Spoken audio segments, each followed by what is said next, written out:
یہ وقت ہے کہ مغربی قوموں کے سامنے قرآن اور محمد صلی اللہ علیہ وآلہ وسلم کے طریقے کو پیش کیا جائے اور انہیں بتایا جائے کہ یہ ہے وہ مطلوب جس کی طلب میں تمہاری روحیں بے قرار ہیں، یہ ہے وہ امرت رس جس کے تم پیاسے ہو، یہ ہے وہ شجر طیب جس کی اصل بھی صالح ہے اور شاخیں بھی صالح، جس کے پھول خوشبودار بھی ہیں اور بے خار بھی، جس کے پھل میٹھے بھی ہیں اور جاں بخش بھی، جس کی ہوا لطیف بھی ہے اور روح پرور بھی۔ یہاں تم کو حکمت عملی ملے گی،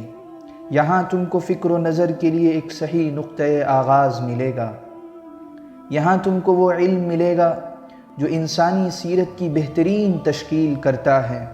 یہاں تم کو وہ روحانیت ملے گی جو راہبوں اور سنیاسیوں کے لیے نہیں بلکہ کارزار دنیا میں جد و جہد کرنے والوں کے لیے سکون قلب اور جمعیت خاطر کا سرچشمہ ہے۔ یہاں تم کو اخلاق اور قانون کے وہ بلند اور پائیدار قواعد ملیں گے جو انسانی فطرت کے علم پر مبنی ہیں اور خواہشات نفس کے اتباع میں بدل نہیں سکتے۔ یہاں تم کو تہذیب و تمدن کے وہ صحیح اصول ملیں گے جو طبقات کے جعلی امتیازات اور اقوام کی مصنوعی تفریقوں کو مٹا کر خالص عقلی بنیادوں پر انسانی جمعیت کی تنظیم کرتے ہیں اور عدل و مساوات، فیاضی اور حسن معاملات کی ایسی پرامن اور مناسب فضا پیدا کر دیتے ہیں جس میں افراد اور طبقات اور فرقوں کے درمیان حقوق کی کشمکش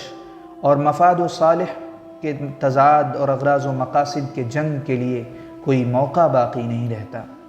بلکہ سب کے سب باہمی تعاون کے ساتھ شخصی و اجتماعی فلاح کے لیے خوش دلی اور اطمینان کے ساتھ عمل کر سکتے ہیں۔